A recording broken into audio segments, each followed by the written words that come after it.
The convent photograph, Shadows of the Past.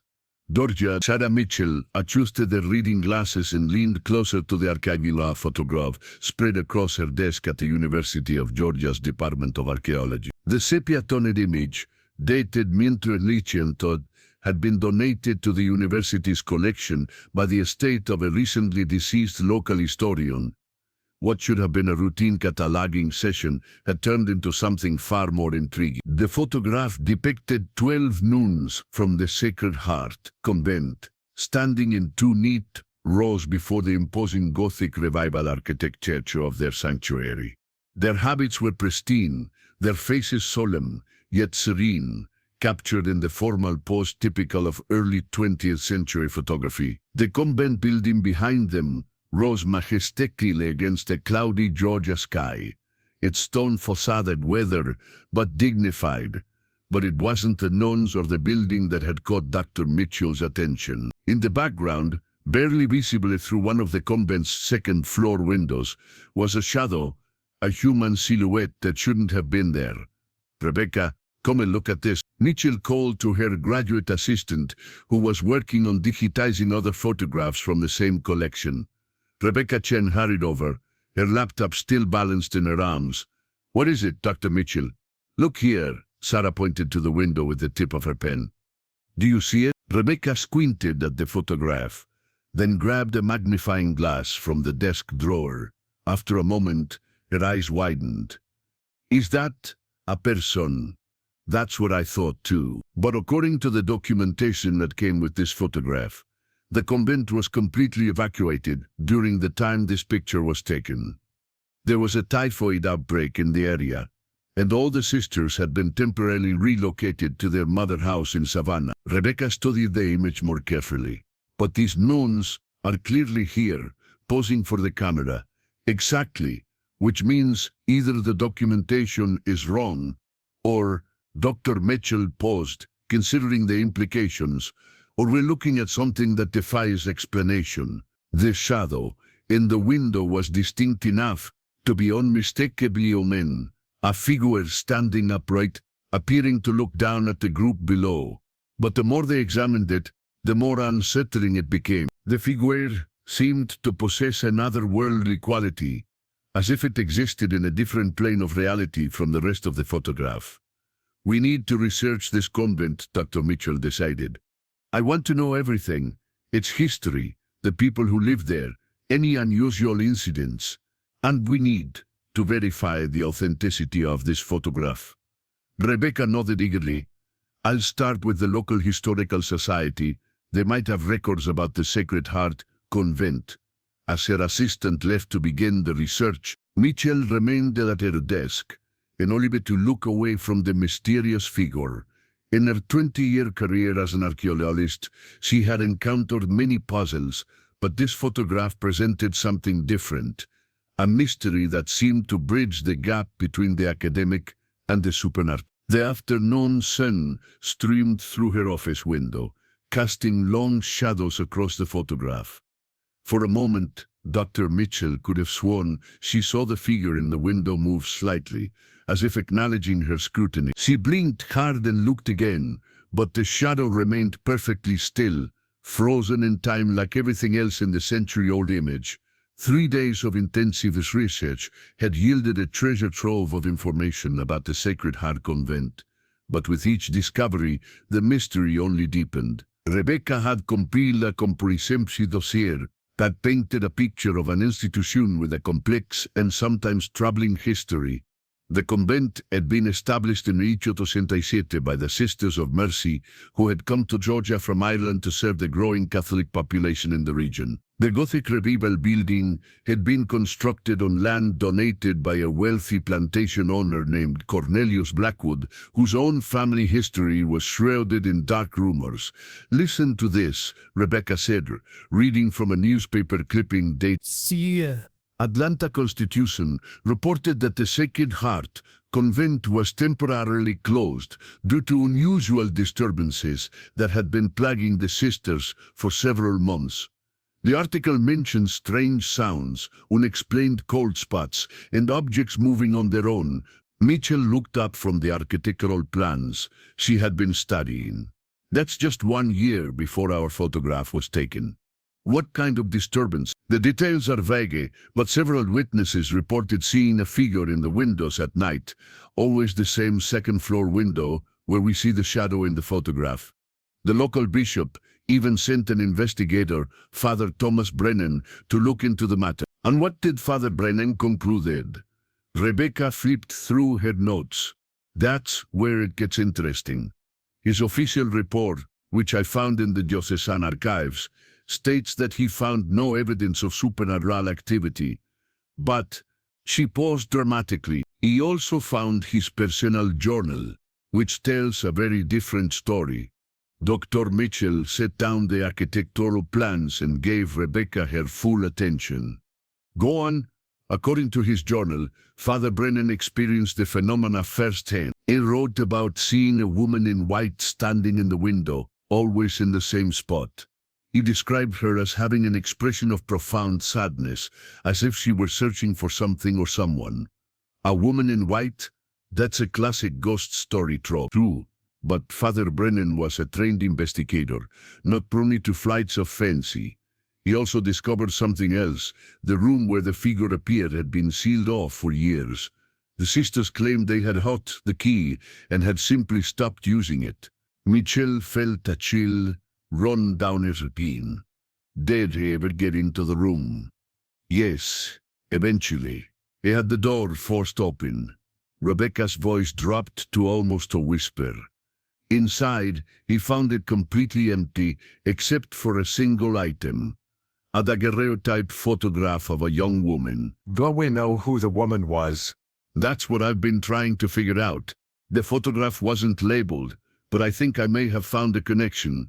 Rebecca pulled out another document. I discovered a record of a novice named Sister Mary Catherine, who died at the convent in Milichoparen, just 2 years after it opened. The cause of death was listed as consumption, but there were some unusual circumstances. Dr. Mitchell leaned forward. What kind of circumstance? Sister Mary Catherine was found dead in her cell, but the door was locked from the inside, and the key was never found. The other sisters reported that she had been acting strangely in the weeks before her death, talking to people who went there, claiming she could see things that others couldn't. Mental illness wasn't well understood in those days, Dr. Mitchell observed. She might have been suffering from any number of conditions. Perhaps, but here's the thing. The room where Father Brennan found the photograph was Sister Mary Catherine's cell, and according to the convent records, it was sealed immediately after her death and never reopened until Father Brennan's investigation. The pieces of the puzzle were beginning to form a picture, but it was one that challenged everything Dr. Mitchell thought she knew about the rational world. She picked up the photograph again and studied the shadow in the window with new eyes. Rebecca, I want you to find out everything you can about Sister Mary Catherine, her background, her family, why she came to the convent, and see if you can locate that daguerreotype Father Brennan found. As Rebecca gathered her materials to continue the research, Dr. Mitchell remained alone with the photograph. The shadow in the window seemed more defined now, more purposeful. If the figure was indeed Sister Mary Catherine, what was she trying to communicate it? And why had she chosen to appear in this particular photograph, taken more than a decade after her death? The late afternoon light was fading, and Dr. Mitchell switched on her desk lamp. As the warm glow illuminated the photograph, she noticed something she hadn't seen before. A faint reflection in one of the ground floor windows of the convent. It was barely visible, but it appeared to be another figure. This one standing among the nuns, but somehow separate from them. Her hands trembling slightly, Dr. Mitchell reached for her magnifying glass and examined the reflection more closely. What she saw made her breath catch in her throat. The reflected figure was wearing a nun's habit, but her face was turned upward, looking directly at the window where the shadow stood. Two figures, two mysteries, and the growing sense that the Sacred Heart convent photograph held secrets that went far beyond anything she had initially imagined. The breakthrough came from an unexpected source.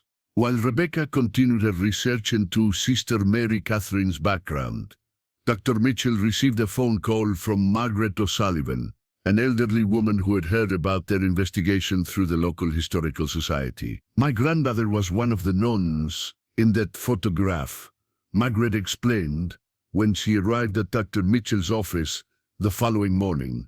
Sister Bernadette O'Sullivan. She was my father's sister. Margaret was a spry woman in her 80s, with sharp blue eyes and silver hair pulled back in a neat bun.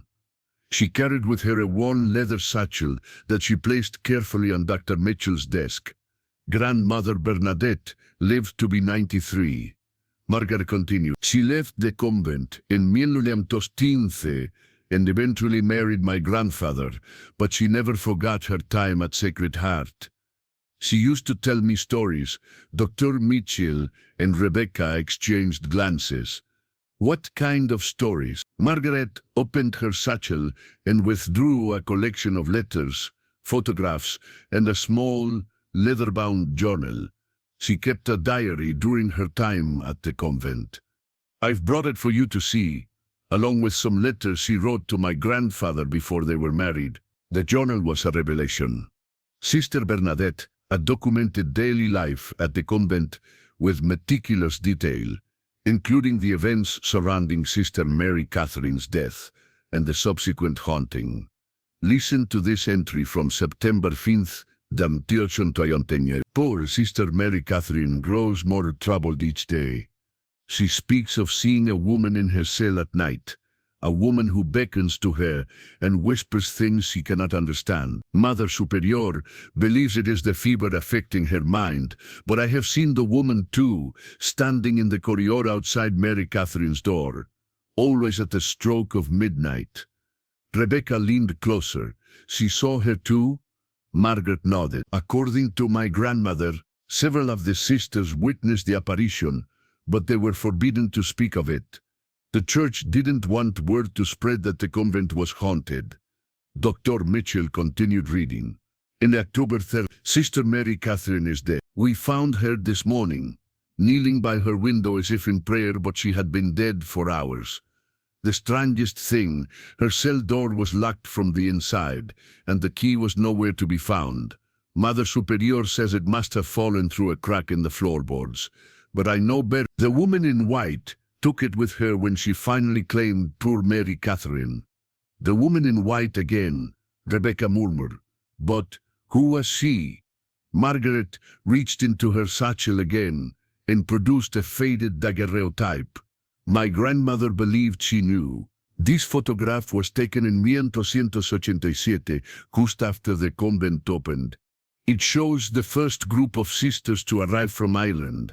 The daguerreotype showed 8 nuns standing in front of the newly constructed convent.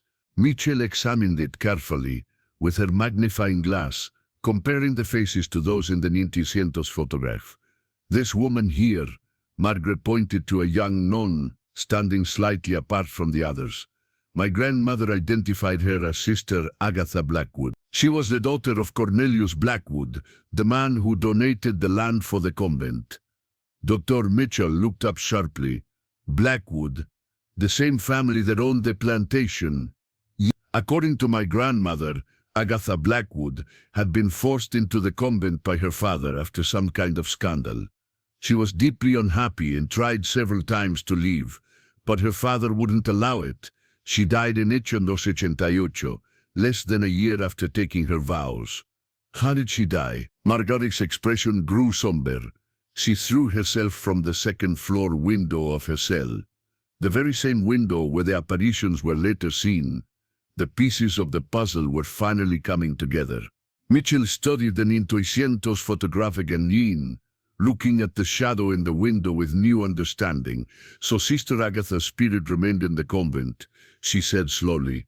And when Sister Mary Catherine arrived, sensitive to spiritual presences, Agatha was drawn to her. My grandmother believed that Agatha was trying to communicate something, Margaret said. Perhaps seeking justice for the way she had been treated, or trying to warn others about the darkness that surrounded the Blackwood family. Rebecca had been quiet during this exchange, but now she spoke up. I found something else in my research. Cornelius Blackwood had a reputation for cruelty, especially toward his daughters. There were rumors that he had driven his eldest daughter to madness before Agatha was born. What happened to her? She disappeared one night in one. Her body was never found, but there were whispers that Blackwood had her committed to an asylum under a false name. Dr. Mitchell felt the weight of the tragedy settling over her. The Sacred Heart convent, intended as a place of peace and sanctuary, had been built on land tanned by suffering and injustice. The spirits of the Blackwood daughters seemed to linger there, seeking recognition and perhaps redemption. There's one more thing, Margaret said, reaching into her satchel a final time. My grandmother saved this from the convent before she left. She produced a small brass key, tarnished with age. She believed it was the key to Sister Mary Catherine's cell, the one that disappeared the night she died. Dr. Mitchell took the key, feeling its weight in her palm. It was worn to the touch, as if it had been recently held by living hands. Where did she find it? In the chapel, on the altar, the morning after the 1900 photograph was taken. She said it appeared overnight, as if someone had placed it there as an offering. As the afternoon wore on, Mitchell found herself holding the key and staring at the photograph, wondering if the spirits of the Sacred Heart convent were still trying to tell their story, still seeking the justice and peace that had been denied them in life. The investigation took an unexpected turn when Rebecca discovered the identity of the photographer who had taken the 1900 image. Hidden in the corner of the photographer, barely visible unless one knew where to look, was a small signature, E. Whitmore. Edmund Whitmore, Rebecca announced, bursting into Dr. Mitchell's office with a stack of documents. He was a traveling photographer who specialized in documenting religious institutions throughout the South. But here's the interesting part. He kept detailed notes about every photograph he took. Dr. Mitchell looked up from the journal she had been studying. Please tell me you found his notes about the Sacred Heart Convent. Better than that, I found his entire archive. His great-grandson donated it to the Georgia Historical Societies last year. Rebecca spread several documents across the desk. And Dr. Mitchell, what he wrote about that day, it's extraordinary. The photographer's notes were written in a precise, methodical hand. Edmund Whitmore had arrived at the Sacred Heart convent on October 30th, exactly 11 years after Sister Mary Catherine's death. His initial observations were routine. Notes about lighting conditions, the positioning of his subjects, technical details about his camera equipment. But as Dr. Mitchell read further, the tone of the notes began to change. The sisters seemed unusually agitated. She read aloud. Mother Superior explained that they have been experiencing disturbances again, the same phenomena that plagued the convent in previous years. Several sisters reported seeing a figure in the upstairs window, and there have been unexplained sounds during the night prayers. Rebecca pointed to the next paragraph. This is where it gets really interesting. I set up my camera in the courtyard, positioning the sisters in 2 rows, as requested. As I prepared to take the photograph, I noticed movement in one of the second-floor windows. A woman in white stood there watching us. He assumed she was another sister who had chosen not to participate in the photograph, though her habit seemed different from the others, older in style, more elaborate. Dr. Mitchell felt a chill run down her spine. He saw her. The photographer actually saw the apparition. Keep reading, Rebecca urged. When I looked through my camera lens to frame the shot, I was startled to see that the woman in the window appeared much more clearly through the lens than she did to my naked eye. She seemed to be trying to communicate something, gesturing toward the group of sisters below. I decided to take the photograph, curious to see if she should appear in the final image. So he knew he was photographing a ghost, Dr. Mitchell murmured. He did it deliberately. The notes continued with even more remarkable details. After taking the photograph, I approached Mother Superior to ask about the woman in the window. Her face went pale, and she insisted that no one had been in that room. She explained that the room had been sealed for over a decade, since the death of a young novice.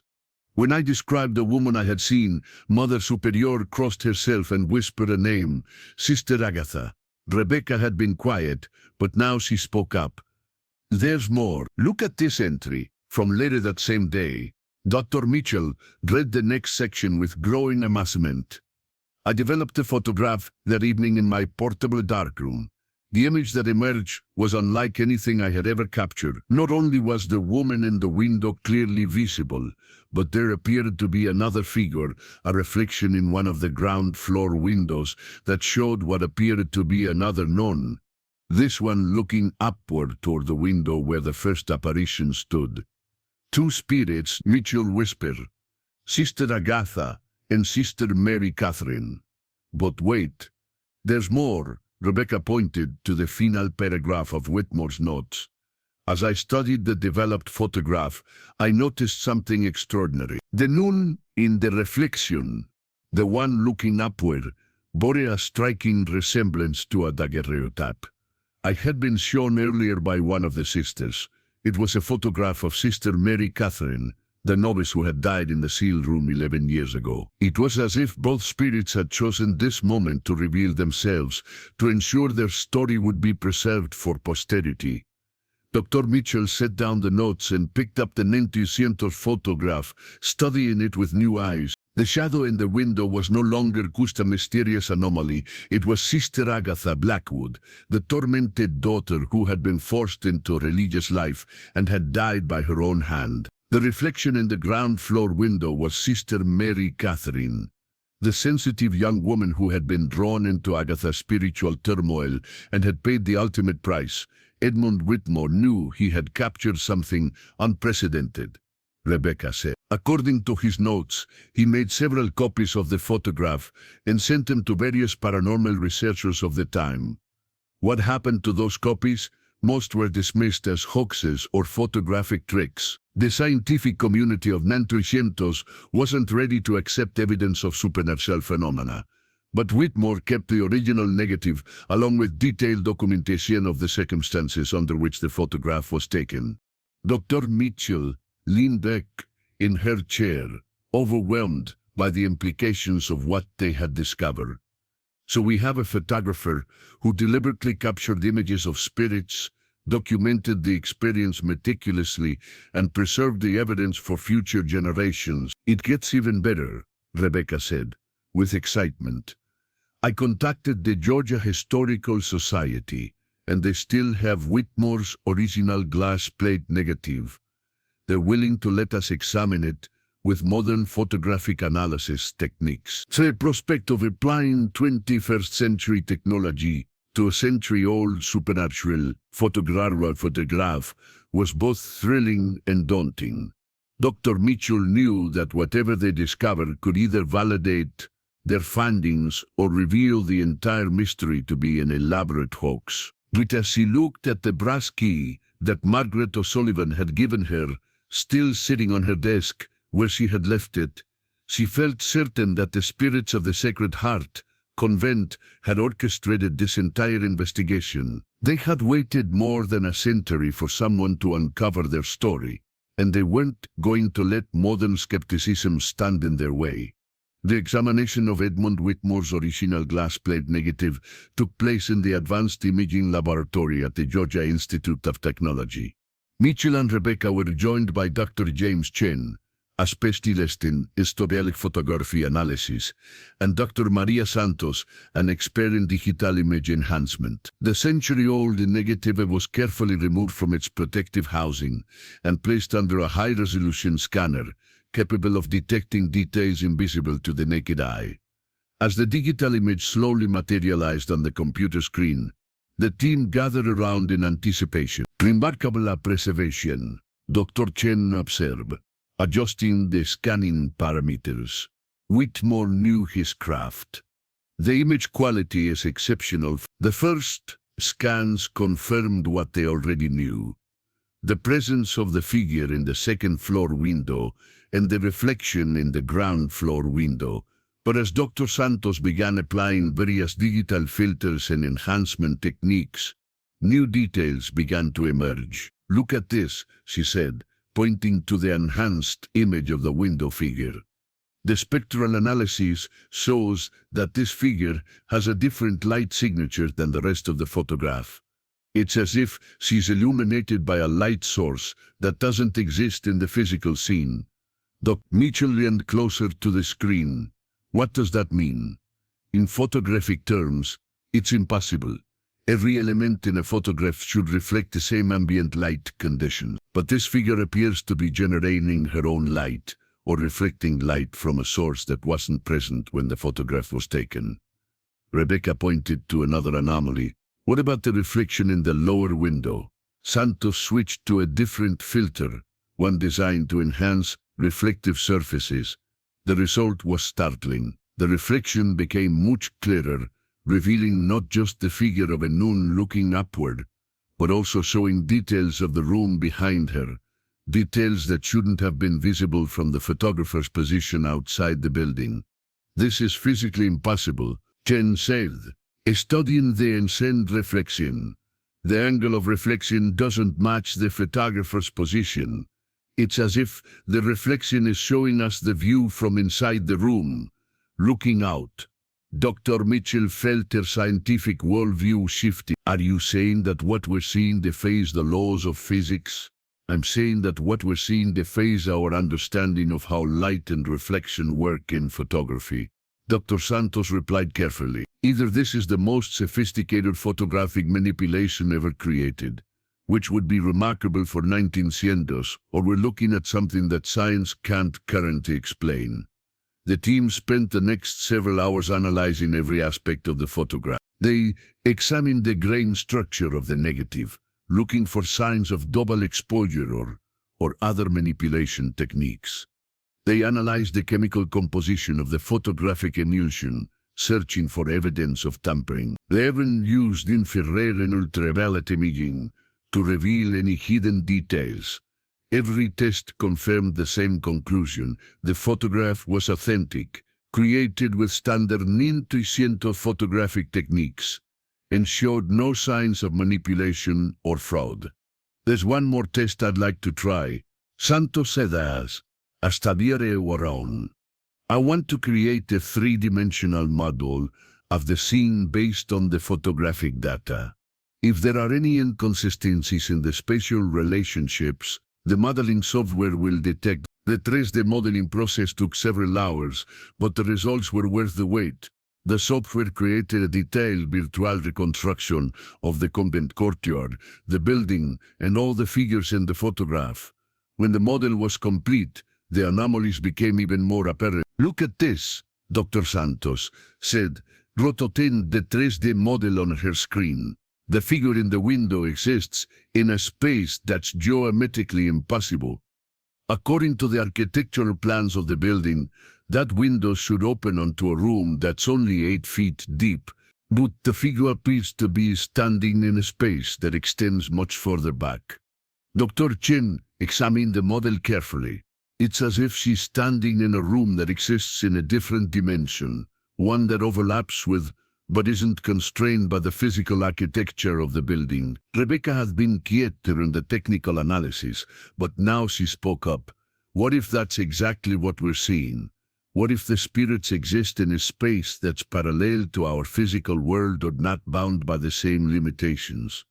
Dr. Mitchell considered this possibility. Throughout her career, she had always relied on empirical evidence and scientific methodology, but the Sacred Heart Convent photograph was forcing her to confront the possibility that there were phenomena beyond the reach of conventional science. There's something else, Dr. Santos said, pulling up another enhanced image.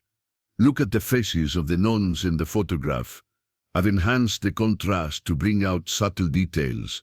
The enhanced image revealed something that hadn't been visible in the original photograph. Several of the nuns were looking not at the camera, but upward toward the second-floor window. Their expressions showed a mixture of fear, sadness, and recognition. They could see her, Dr. Mitchell realized. The nuns could see Sister Agatha in the window. And look at this nun here. Rebecca pointed to one of the sisters in the back row. She's looking directly at the ground floor window where Sister Mary Catherine's reflection appears. It's as if she's aware of both spirits. Dr. Chen made a final adjustment to the image enhancement. There's one more detail that I think you should see.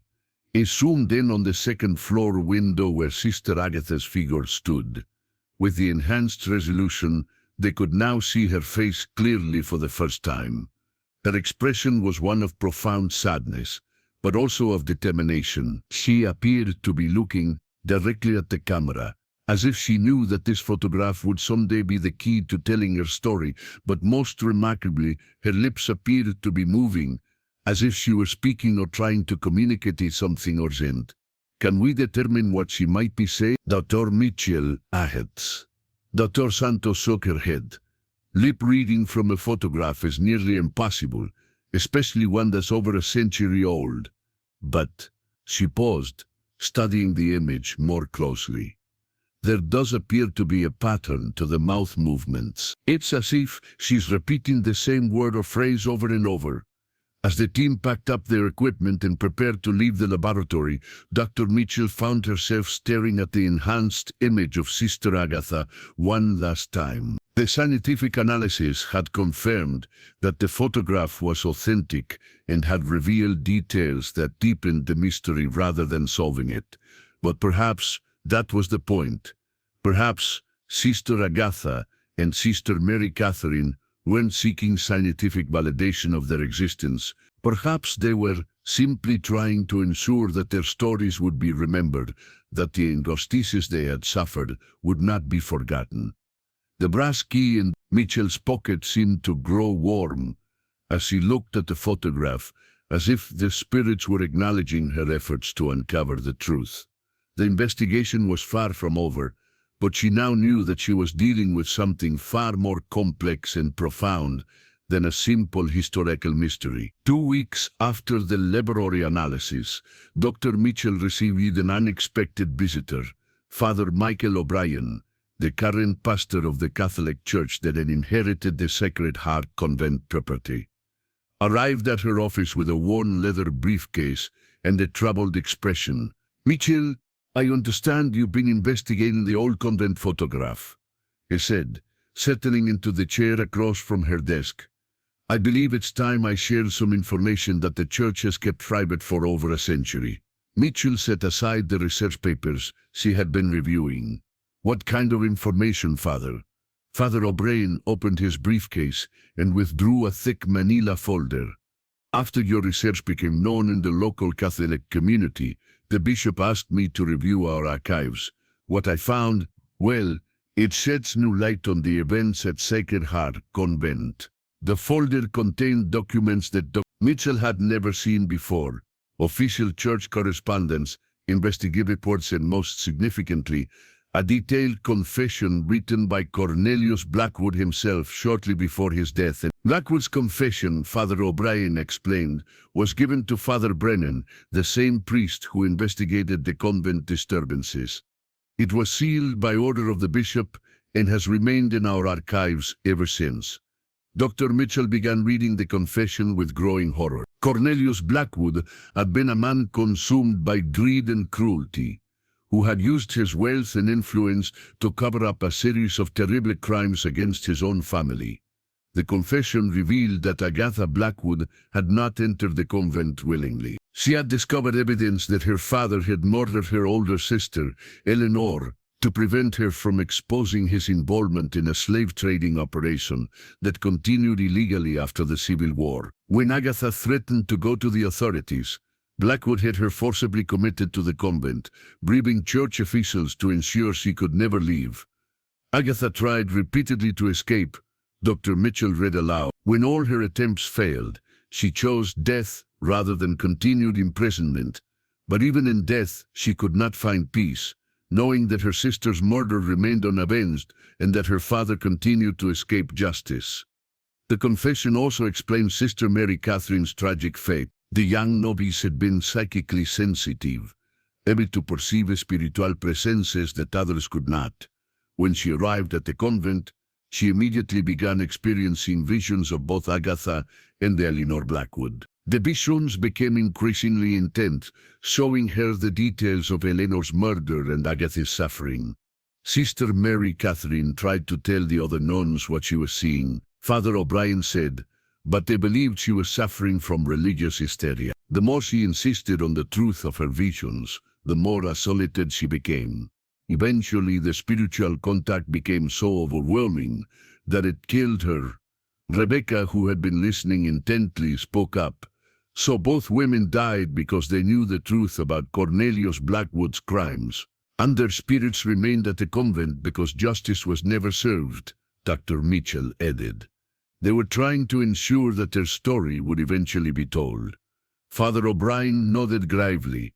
There's more. After Blackwood's confession, Father Brennan conducted a secret investigation. He discovered that Eleanor Blackwood's remains buried on the convent grounds, exactly where Agatha's spirit had indicated through Sister Mary Catherine's visions. What happened to the remains? They were quietly reburied in consecrated ground with proper funeral rites. Father Brennan hoped this would bring peace to the spirits, but the disturbances continued. It seemed that Agatha and Mary Catherine were determined to have their story told to the world, not just acknowledged by the church.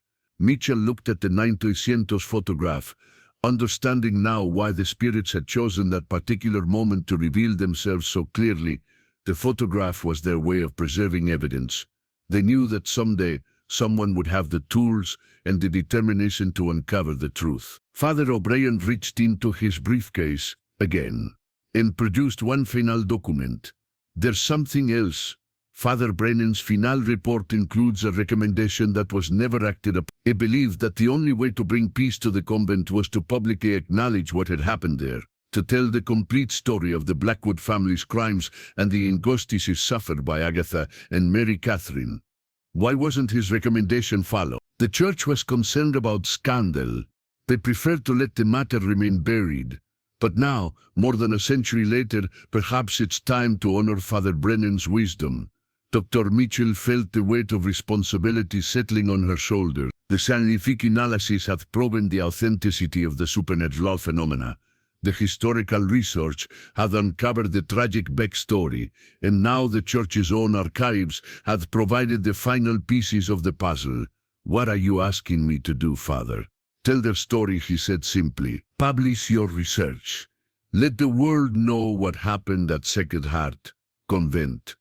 Give Agatha and Mary Catherine the justice they've been seeking for over a century. As Father O'Brien prepared to leave, he handed Mitchell one last item from his briefcase, a small silver locket that had been found with Eleanor Blackwood's remains. Father Brennan believed this belonged to Eleanor. Perhaps it should be part of the story as well.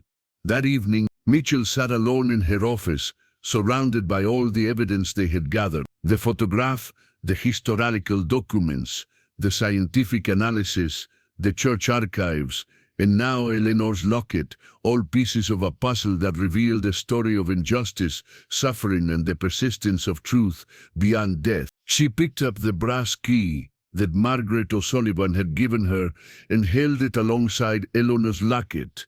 As she did, she felt a subtle change in the atmosphere of her office, a sense of presence, of acknowledgement, of gratitude. Looking at the photograph one last time, Mitchell could swear she saw something new in Sister Agatha's expression.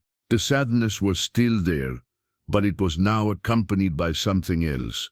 Peace, perhaps, or the satisfaction of a mission finally accomplished. The spirits of Sacred Heart Convent had waited more than a century for their story to be told.